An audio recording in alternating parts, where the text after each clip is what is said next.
Okay, well, hello and welcome to today's webinar, Special Education Facilitation and How It Can Help You. My name is Jennifer Stewart. I'm a project contractor with Peak Parent on this alternative dispute resolution project. So I'm excited to be here. This is our third webinar of a free training series that we're doing for parents and educators on how facilitators can support good conversations at IEP meetings. And we are excited. Today we have Catherine Rains, who is the lead at the Colorado Department of Education for the Alternative Dispute Resolution Project. So glad she could join us, and I will let her introduce herself when she is speaking in just a couple slides here. So before we get started, I'd like to go over a few items to help you participate in today's webinar. Please remain muted during the presentation. If you have questions or comments, please put them into the chat. To view the live transcript, just click the CC button at the bottom of your screen, and Spanish interpretation is available. We just ask that you select the language, and that can be done by clicking on the globe at the bottom of the screen and choosing English or Spanish. This session is being recorded and will be posted to our website for viewing later. This webinar is presented in conjunction with the Colorado Department of Education's Alternative Dispute Resolution Project to help families and educators learn more about facilitation and facilitative skills. This project is intended to support communication and the resolution of disagreements. We acknowledge that there are conflicts that may reach a point that need a more formal process provided under IDEA. Peak Parent Center is a training and information center, and we don't provide legal advice. So this webinar is provided for informational purposes only. Following the presentation, you'll receive an evaluation, and we would appreciate if you would take just a minute to complete that and provide your feedback. So what is the roadmap for today? So our goal for the next hour is to, one, just sort of introduce what is the ADR project. So when I say ADR, that's Alternative Dispute Resolution. We'll then talk about benefits and tools that are used by facilitators. Talk about some different case study examples, so different types of meetings where a facilitator has been used and how that looks. And then we'll go over the process to request a facilitator through the Colorado Department of Education. All right. So a little bit about our project collaboration. As I said, I work with Peak Parent. So I represent, as a project consultant, their Alternative Dispute Resolution Project, and I work closely with several staff over at the Colorado Department of Education and their ADR team. And so Kat is with us today, and she sort of oversees that team, and she'll tell you a little bit more about it. And so we work closely really with the goal of educating family members and school professionals about not just the ADR project, but really also that important aspect of just how you can obtain facilitative skills to support yourself during an IEP meeting and during the IEP process. But with that, all of us are sort of working towards really supporting students to have better outcomes, successful meetings that are all getting them the services that they need. So before we get started, it would be great if just in your own mind, if you don't have pen or paper, but if you want to just kind of jot down something that you were hoping to learn from today's webinar, why were you interested in this subject? And we would love to circle back with you at the end and just make sure that hopefully you had your question answered. And if not, that can be something that we can talk about at the end a little bit more informally. So I have a couple slides here to talk about how the ADR project got started. So in about 2013, a group of invested stakeholders came together and decided that they wanted to talk about promising practices for how we could think about different ways to support conflict that might be happening in special education or within the IEP process. And so the project really got started in 2013, but through an advisory board and several different invested stakeholders, they had conversations around what could potentially be a good practice here in Colorado.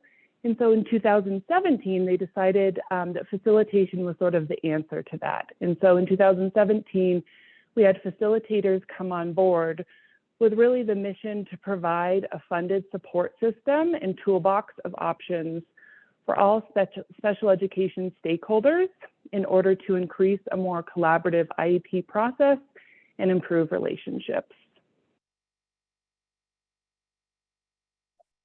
So this screen here is kind of helping to explain, well, what is some of the rationale of why this project did get started, right? So we have a graphic here that says the IEP meeting ? And it has flames in the background. It says it didn't go so well.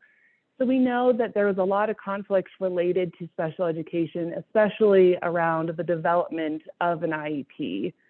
But it's not just related to just the development, that in general in the IEP process, we often see that there's this natural imbalance of power that exists where parents often feel undervalued. You know, they're walking into an intimidating room of professionals and they're feeling like they're not necessarily on an equal playing field. And so that's where sort of potentially the imbalance of power starts. We also know that school staff members, administrators, and families, they often become so focused on the disagreement and engaged in a relationship strained by that unresolved conflict that it almost loses sight of why are we all here, right, for the student, to be more collaborative, to get them the services they need. And so it often becomes more about the disagreement and the conflict than about the student. And this last bullet here is one of, I think, the most intriguing reasons why the Alternative Dispute Resolution Project is so important, not just in Colorado, but nationally, is that school districts are really spending a lot of money, right? So potentially over $90 million per year on conflict resolution. So it is definitely something where a lot of resources and time are going towards. And so really the Alternative Dispute Resolution Project is a preventative project to try and think, well, how can we avoid getting to that point in time? So as I said, so what did Colorado decide? So the solution really is, you know, that we want to have facilitative skills for all IEP stakeholders. And the idea that this is something that can be helpful every day at every IEP meeting, but not just IEP meetings, every meeting. And really that it's also about before disagreements become disputes. And that's what for me is so exciting. It's really that preventative idea. So the model here in Colorado, as I was describing, is not just sort of this formal model where we do have facilitators through the Colorado Department of Education that you can request to come to your team meetings. And at the end of this presentation, I'll talk about how you can formally request a facilitator that's trained by our state. So we have that sort of top tier, but we also have facilitators throughout the state that have been trained by sort of some of our state staff, but in other forms as well, attending these trainings. So through districts or BOCES, you can also find different facilitators to attend meetings. And then lastly, our last level of sort of how we think about facilitation is doing these trainings with parents and professionals to really promote the idea that everybody, you know, can utilize these facilitative skills to help improve your listening and communication and collaborative efforts during your team meetings. So what is facilitation? So this idea is the more formal aspect. So facilitation is really having somebody come in who's impartial. So they're an impartial facilitator, and they're there to promote effective communication and participation by all. So they're not taking sides, they're really trying to make sure all voices are heard. This can happen both at IEP meetings and other special education meetings. It is a voluntary process that does need to be agreed to by both parties. So again, at the end of this meeting, we'll talk about how do you actually go about that and create sort of that request and submission. So it can be from the family side, it could be from the school side, but in the end, both have to be in agreement. And the point that I've made also that these skills that a facilitator brings, but then hopefully you can also learn and bring to the table, is that these skills are going to make the IEP meetings more effective. So a couple things that facilitation is not, just so we are not having confusion around that, right? So facilitation is not having an advocate come in and represent one side or the other. I think we do actually have a lot of advocates that work with families that promote the idea of let's bring a facilitator in. So you can still utilize an advocate, but that is not what the facilitator is there to do. It's not a mediator or confidential mediated or about confidential mediated agreements. It is not due process, and it is not a third party saying someone wins or loses, right? So it's really that neutral person coming in to help facilitate effective communication. So that's just sort of the introduction to what is facilitation, what is this project all about. And so with that, I'm gonna pass it on to Catherine Rains to talk about really some of the benefits and tools that the facilitators use and bring to the table. So Kat, do you want to go ahead and introduce yourself maybe on this slide, and then when you're ready, I'll go to the next. Great, thank you. Good afternoon, everybody. Thank you for spending your lunchtime with us. I'm always happy to talk about facilitation, so anytime, anywhere, it really is my passion. Just to give you guys a little bit of background about me, as Jennifer said, my name is Catherine Rains, or Kat, either one is fine. I am the Dispute Prevention and Assisted Resolution Supervisor at CDE. What that mouthful actually means is that I oversee both the parent engagement and alternative dispute resolution portions of the Office of Special Education. And that's where this awesome program lies, both in the preventative side when we provide trainings for those basic facilitative skills for any and all IEP team members, up into the alternative dispute resolution piece, which gets into what we're going to talk more about today, and that is when and why would you request a CDE facilitator to join you at your meetings. I was basically lucky enough to be serving on SEAC when this conversation started at CDE, and was one of the first group of peoples involved in this process and trained as a facilitator. So I've been part of the process since 2017. And have loved every minute of it. I do think that it's a great value to all teams to have some of these basic understandings, and I really enjoy supporting teams to have conversations focused on students where they, come to those decisions together and without having to get outside people involved to weigh in on conflicts and disputes. So that's a little bit about me. Before we sort of get into the rest of this, I'd like to be fairly informal when I do sorts of presentations. And I know we do have an official question and answer session at the end, but feel free to use the chat throughout this if you need me to slow down. Sometimes I talk a little fast, or if you have a question on a slide, and I'll monitor that and try to keep an eye on it. So don't feel free to interrupt me at any point in time with your questions. I appreciate the back and forth. So next slide, I guess. Okay. So basically, along the lines of what Jennifer talked about in her introduction, there's a lot of benefits for the using facilitation in any meeting, or at least the skills all the time in any sort of meeting that you have for your child who has a disability, or as a professional who works with children with disabilities. The benefits we're going to talk to today are more about like when someone like me comes into your meetings, like why would you have a third party facilitator come into your meeting? And the truth is there's a lot of benefits. While the research is still in process, because as far as facilitation has been around for a while, it's still young as far as ways that we support families and children in education.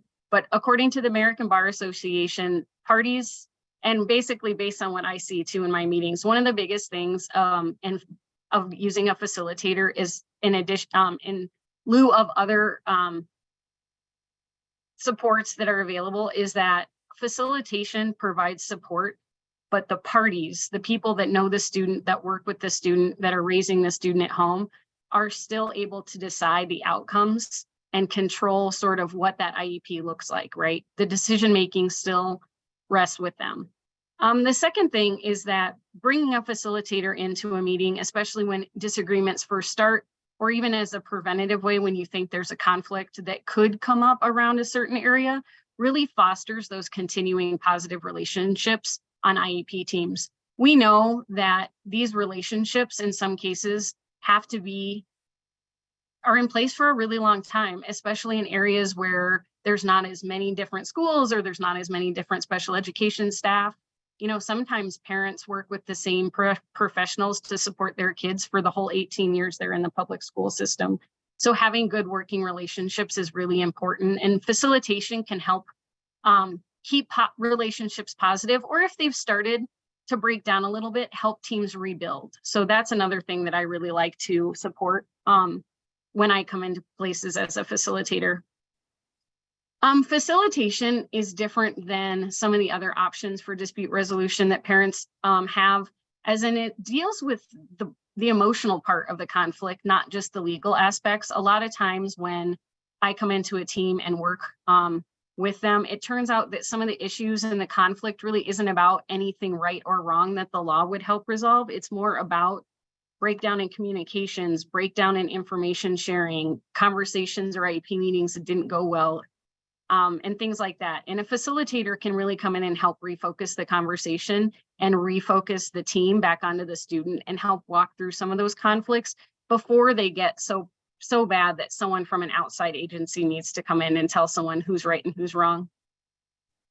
We also know from research that across the board, not just in education, but in all areas where alternative ways of dispute resolution, whether it's facilitation, negotiation, mediation, but those sorts of things where the decision-making still rests on the team are much more durable.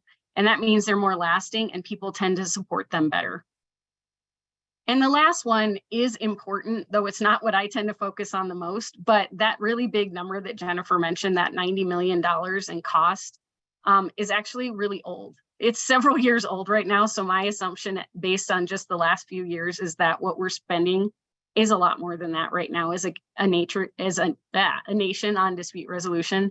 The lower down in level, and I mean is the closer to the team that you resolve conflict, the lower the cost in lots of different ways. The financial cost for sure, because it's just less expensive. There's not as many attorneys involved.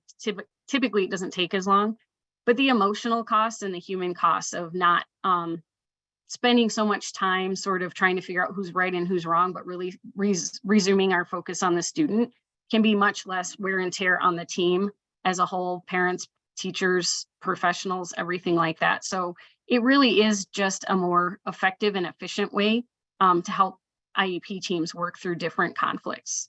Okay, next slide. A third-party facilitator, so someone like me or another one of the facilitators that works through the Colorado Department of Education, or another way you can access a facilitator is share between districts, is that we're trained to do this work. And we do this work based on our understanding of special education and our commitment to being student-centered in our language and our process. So when a third-party facilitator comes into and supports the process of an IEP meeting, whether it be an evaluation meeting or a meeting around a behavior plan or any other type of meeting that you guys meet as a team to support children, the facilitator will do their best to make sure that student-centered language is modeled and that student remains the focus of the conversation. We're all trained in the knowledge of the special education process. It includes a background in IDEA or the special education law and its related parts, but really our focus is to make sure the team and the process for special education runs as smooth as possible. And by doing that, what we do is we use different things that we call meeting fundamentals, and we'll go through some of those today, and tools to support really clear communication and really giving a chance for everybody to feel like they are part of the process and engaged in the conversation. The other thing that facilitator brings is we really understand the importance of family engagement and participation, not just because it's part of the law, but because we know how important it is to strong outcomes for students and solid IEP development and things that everyone can get behind. We use a variety of different tools and strategies and visual aids, some of which we'll go through in a little bit here, to really support that positive conversation, whether it's between making sure that we take the time to slow the conversation down to give everybody a chance to participate, asking questions to make sure that we are giving everyone the same opportunity to understand the information presented. And also some charting and note-taking techniques that we use to support basically group conversation and group decision-making.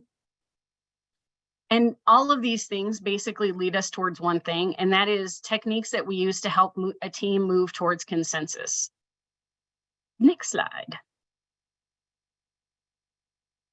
What consensus is, and we do have to describe this because everybody has sort of a different idea of what this looks like. Again, with the facilitation thing, my job is to make sure everybody has the same understanding of what we're talking about. So in the world of special education and facilitation, consensus is finding solutions that everyone actively supports or can at least live with. And while that doesn't sound awesome, a lot of times what that looks like in meetings is instead of having someone win and someone lose, we have a conversation about the values and the parts of each person's position or each person's hope or each person's desire for a goal. And we work to find one that everybody can support. This doesn't always look like finding the middle ground and just everybody giving something in. A lot of times what it is just a more robust conversation and clearer communication. So everybody understands the other person's point of view and they decide a whole new way of looking at the student, whether it's a goal or accommodation or services or where that child is going to attend school, that the team can actively support. Next. And these are sort of the things that I use as benchmarks to understand when consensus is reached. Obviously, as we said, it's not where everyone agrees 100%, but when every member of the team can say, I believe the others understand my point of view, and I believe I understand other points of views. And whether or not I prefer this decision, I support it, or at least will not undermine it, because it was arrived at openly and fairly and is the best solution for us at this time. And that's really what true family engagement participation and team participation looks like to me as a facilitator. And what I hope to do when I work with families and special education professionals is get the team to this point where everybody feels like they were valued and heard and listened to. And so that whatever outcome the team has come up with, everybody can support and walk away at least feeling positive about the conversation they had. Next. So in order to do all these things, one of the things that a facilitator does, it's a little different than everybody else, even those with facilitative skills, is we bring a bunch of tools with us. We call it our toolbox. This is something I use in training and in meetings sometimes to represent the visual of what my hope is for a meeting. One of the things that we talked about at the beginning was talking about sides. And my goal as a facilitator is to sort of remove the barriers and remove the sides and create more of a student-centered circle approach to IEP team meetings. And I know that this is not always easy because a lot of the times, the vast majority of the people in the room are working for the student, and then one or two people are there from the family. Sometimes there's an advocate, sometimes there's an outside professional. But when you're having a perspective conversation where every single member is focusing on the student through their lens and not aside, you really have this sort of center-based approach and this sort of, I call it the Knights of the Round Table approach to IEP team meeting conversations. This visual also represents the people that need to be in the room at an IEP team meeting. Obviously, the child when appropriate, the regular education teacher, if that child is or could be receiving general education, somebody that's a decision maker, so that student system representative. Parents have to been given the opportunity to participate. They also have the ability to invite guests, and that is sort of that others with expertise of the special education child, the special expertise about the child. And then as appropriate, other people that need to be in the room because they're providing specialized services for that child or because they're there to interpret evaluations. The other thing that we do is we really focus on the roles and the responsibilities of each team member as individuals, right? And parents are families. We recognize that that could look different depending on the structure of the family at home. So we want to make sure that we are valuing whoever is in that room to speak on behalf of that child. We also want to make sure that parents are team members and equal participants in the team process. Again, that sort of Knights of the Round Table circle approach. And At the end of the day, we do not interfere with the legal obligations that the school district or AU has, and that is that they have to develop the plan based on the conversation that is had that constitutes that offer of FAPE. And that includes anything around implementation, curriculum, and staffing decisions, and that we don't interfere with that parent's ability to continue to disagree with what comes out of that process. Our goal is to help teams reach consensus, but we're not there to support anyone having the right to dictate the outcome to someone else. We really are there to support every team member having a role and a voice in the conversation that leads to stronger outcomes for students. Next slide, please. And feel free to ask questions or anything like that while we're working through all of these things, because like I said, sometimes I talk too fast and sometimes there's a lot of information I'm sharing. So I want to make sure everybody has a chance to participate and get their questions answered today. One of the things that facilitators do, and I know a lot of school teams do these as well, but one of the things we do in a unique way is that we make sure that every single meeting that we facilitate has an agenda that is based on information that we receive in advance of a meeting that includes concerns that we receive both from members of the family as well as members of the school team around issues of concern that they feel may be ongoing in the meetings, anything they're concerned as far as anything that may come up in a meeting that may be uncomfortable, things like that. And we use this information that we gather through this, it's this agenda development form is what we call it, to then develop an agenda that includes not only the process of what we need to discuss during the day, but highlights areas that show that everybody's input is already part of this meeting, right? So if parent has identified that they're really concerned about some of the accommodations, either they're not appropriate or they haven't been implemented across the school settings, our agenda will reflect that that's an area that the parents want to make sure they talk about during the meeting.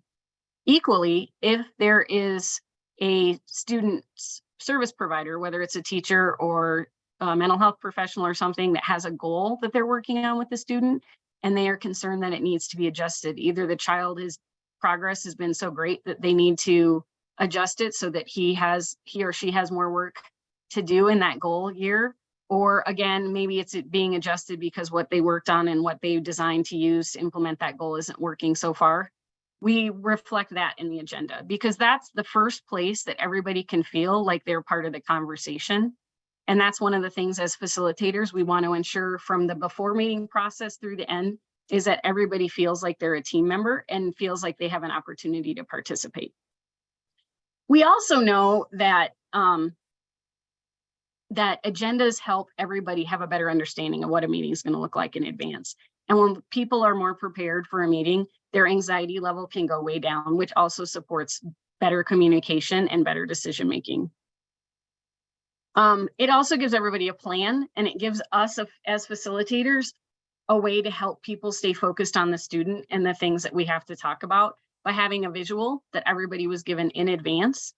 And we can redirect the conversation back to that agenda when things get off track, or to keep things timely and focused on getting to the end and honoring everybody's time and dedication to the conversation by letting people out at the end of the meeting time that's designated. From an IEP perspective, the opportunity for parent input into the IEP process is critical and it must be well documented. We document that input at the beginning of the meeting by putting it into the agenda, though it is the school's responsibility to keep meeting notes and develop any sort of prior written notice or anything as the result of the meeting. But this is our way of supporting it visually through the agenda before the meeting. And then we use other tools throughout that we'll get to now to make sure we continue to allow parent participation and show it throughout the meeting. Next slide, please. Sorry, I'm losing track on my side slides here. One of our favorite visuals as facilitators, and these are out and about in the community because we share them all the time, is the FAPE continuum. And one of the things that any facilitator will say is that visuals are the hallmark of any strong meeting. And that's because we all process information differently, but all of us benefit by having everything we hear and read reinforced with a visual. And so this one right here is one of our favorites because it's basically a visual of the IEP process or the special education process. and what typically we walk through when we work with a team. It starts with information or data or evaluations, right? And that is basically all of the stuff done before the meeting, including any updated information and things like that to evaluate the child and see where she or he is in terms of accessing their education, any gaps that may be present, things like that. The next section, and what this evaluation and data information turns into, is the present levels and identifying those area needs for a student. The reason this looks like an arrow is because it really is a process. And if we have to start at the beginning to get to the end and have that meaningful plan that leads to educational benefit. So once you know where the child is and what gaps or needs that they have, you go on and define those goals that they're going to work on for the next year. And then that next section is what accommodations need to be put in place while they're working on those goals, and also where those services are going to be provided. When all of this is done, what we hope for is a plan that supports the child and maintaining and benefiting from their education, correct, right? The other cool thing about this is, in a pinch, it can be used as an agenda. So sometimes you will see us use one of these visuals and a bunch of sticky notes, because it helps people visualize where different parts of the conversation will be had. A lot of times things will come up during the evaluation conversation or the present level and needs conversation that really are accommodations or things like that will be discussed later on.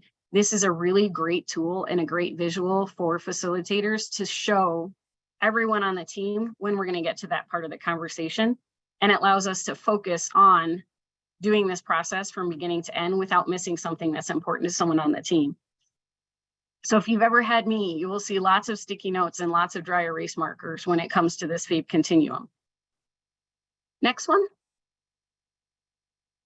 Another tool that we find very effective, especially during the evaluation sections of an IEP meeting, is this evaluation wheel. And basically what this wheel represents is all the areas that can be evaluated and need to be discussed prior to an evaluation about whether or not the child should be evaluated in this area. The reason we like this one is pretty simple. Evaluations are complicated, especially initial evaluations or when kids and families are new in the process. By having a visual to support the conversation, it just supports that working memory. It supports that understanding and any team decision-making by having all the conversation also be backed up with a visual. It's also a good planning tool if you're here as a professional, and a way to walk your own team through all the different areas and make sure you're not missing anything when you go to evaluate a student, especially for the first time, or if new things are coming up. The last thing, and this is the next slide here, that we as facilitators really rely on is something we call charting. And it's basically group note taking, whether it's on big chart paper with sticky notes and all the other things, or if it's a dry erase board in a classroom. There is nothing more important in the toolbox of a facilitator than charting.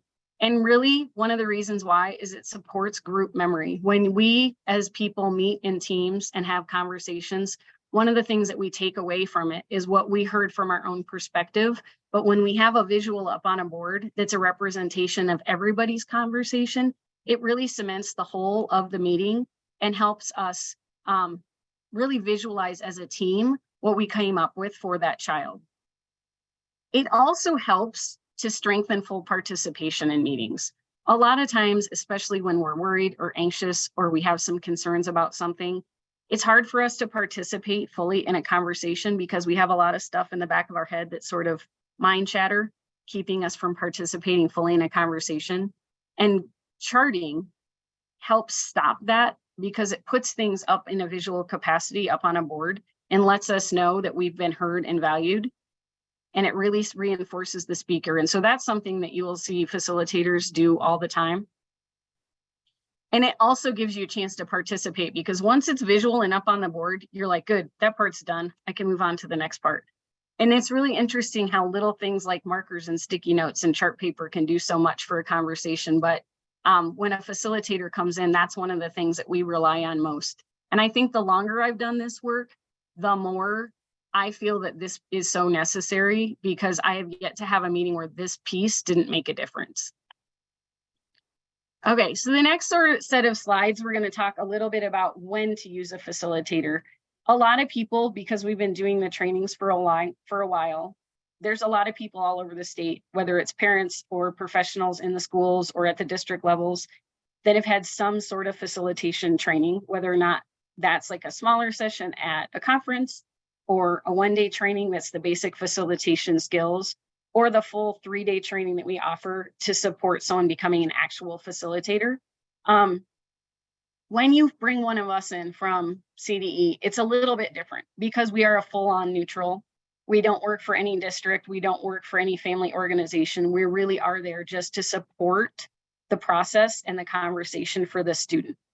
And so there's several times that having one of us can be beneficial. And it's not just because everybody's arguing about stuff. And so one of the things I want to talk about is sort of a few examples over the last 5 years that I really think represent different times when I thought that having a facilitator like me come in was really helpful. And again, when we get to the end of this, there'll be a time for questions and answers. So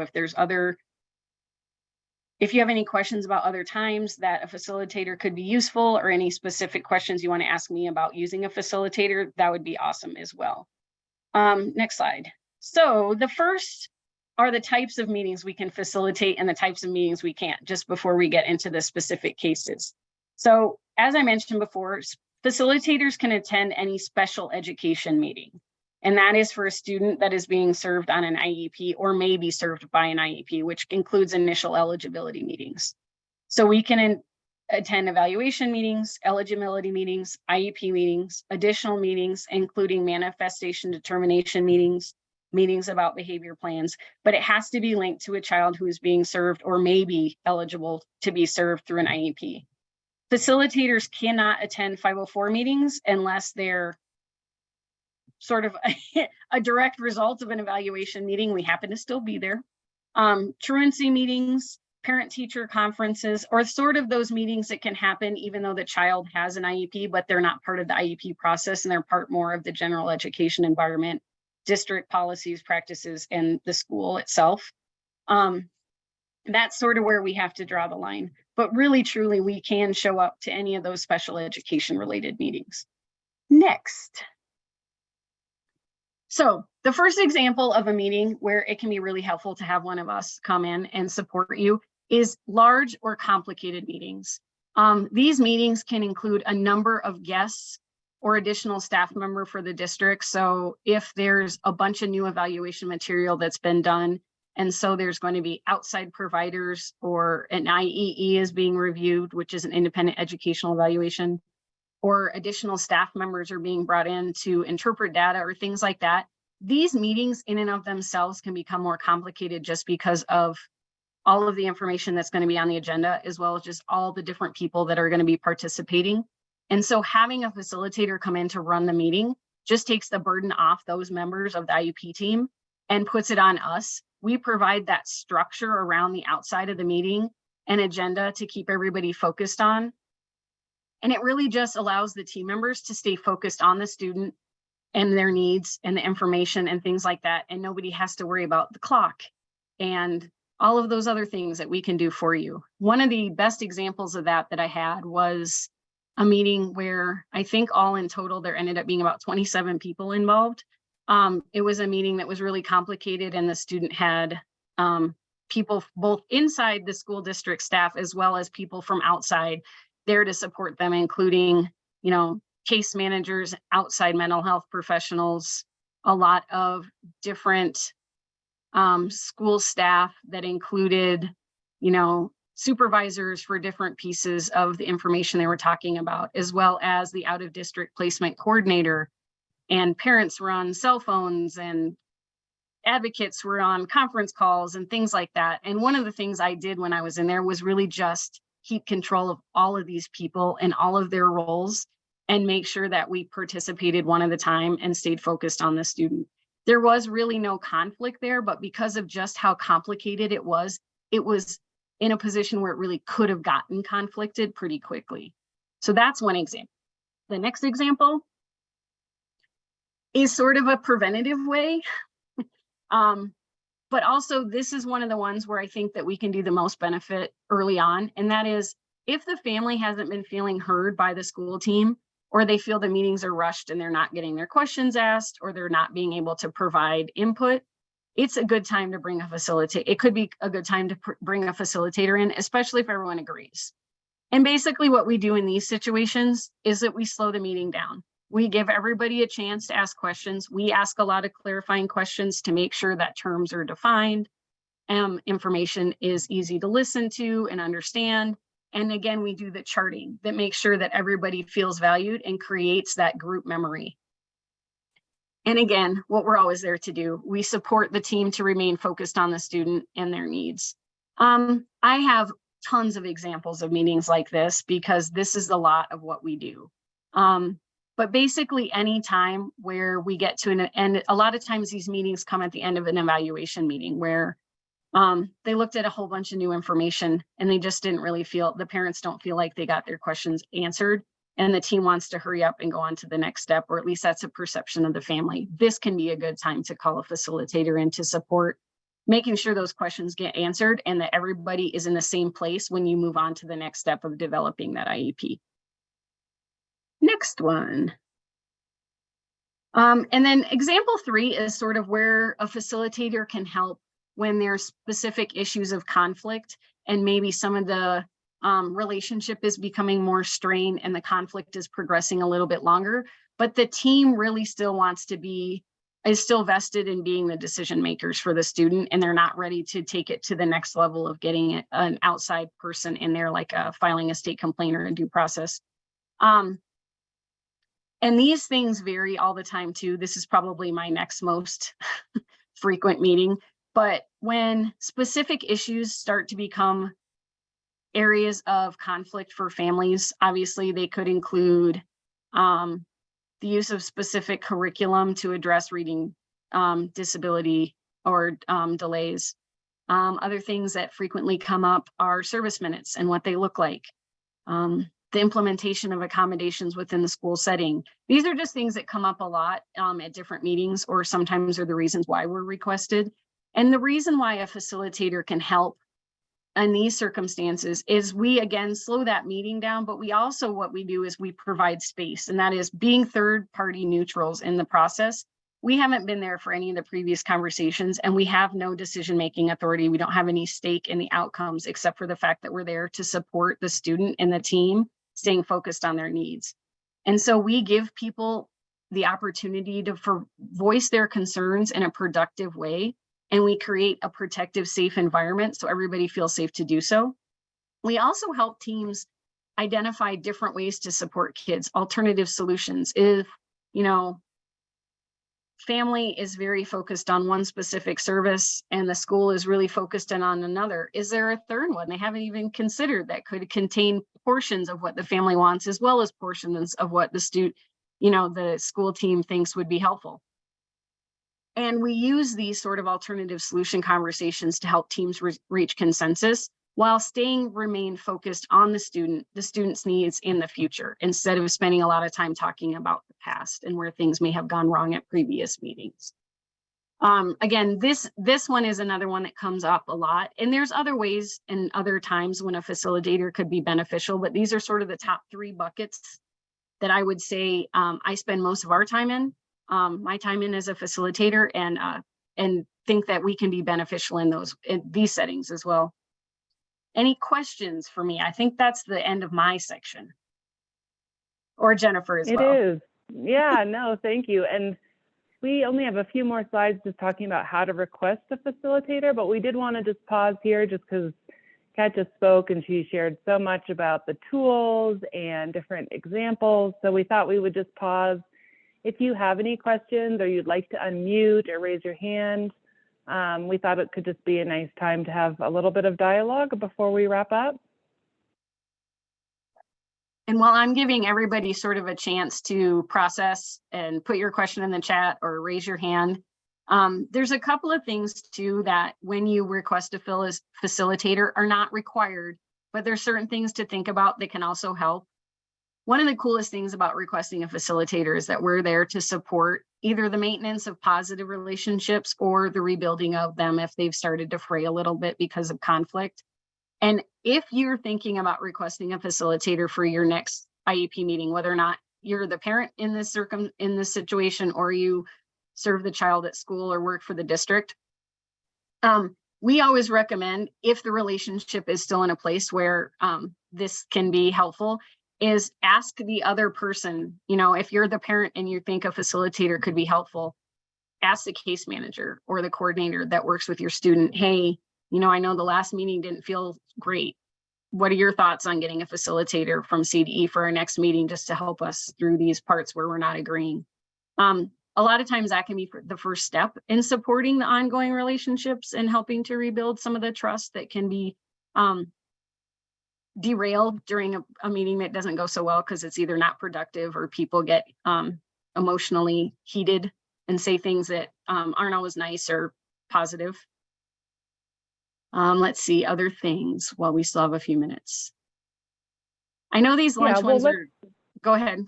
Yeah, well, no, I was just going to say, you were kind of getting to the process, so what Kat just provided is a tip, right, of almost having a conversation before you go in to do the formal request process. So let me just do these couple slides and then we'll take some questions hopefully at the end. Otherwise, we'll let you all go. But let me just talk a little bit more about the formal process. So the request can be made by parents, the school, the district, or an administrative unit.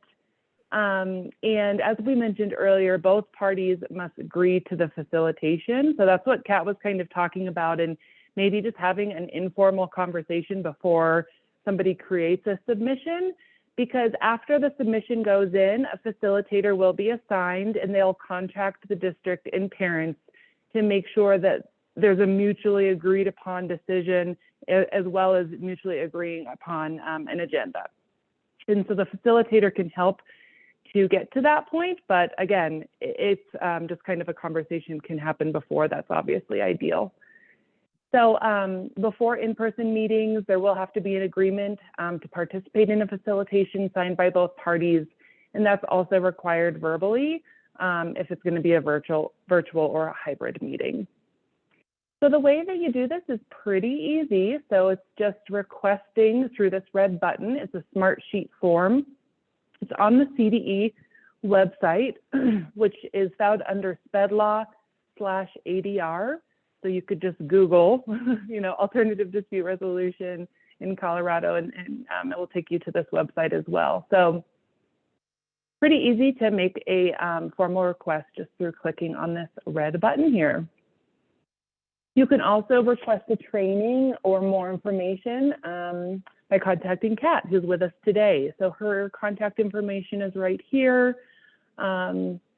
We appreciate her being able to join us today. And yeah, she's happy to also answer any questions or do a follow-up if that's of interest to you all.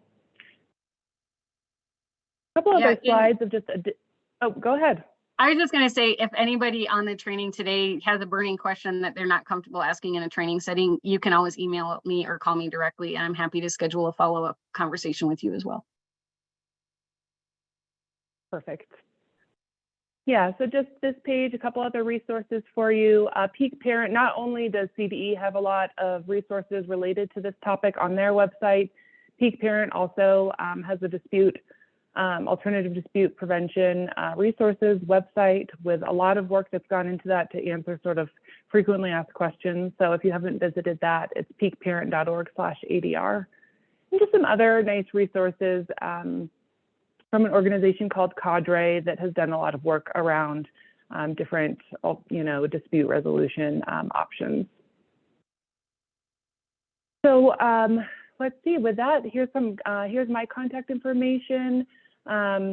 Also, just in general, Peak Parent is a great resource. I think we have a parent advisor with us today, just feeling more informed around this topic herself.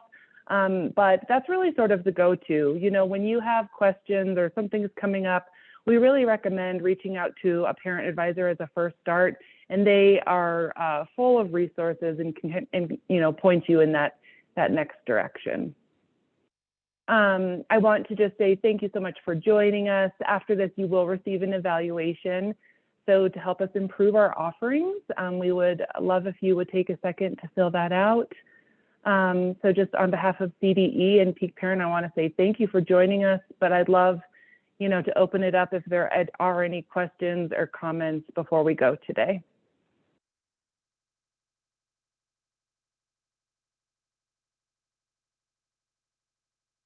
I want to reiterate what Jennifer said about reaching out to parent advisors at Peak. I think that's a wonderful resource that Colorado has to offer, and I think they're a great first step in all of your questions for your kiddos.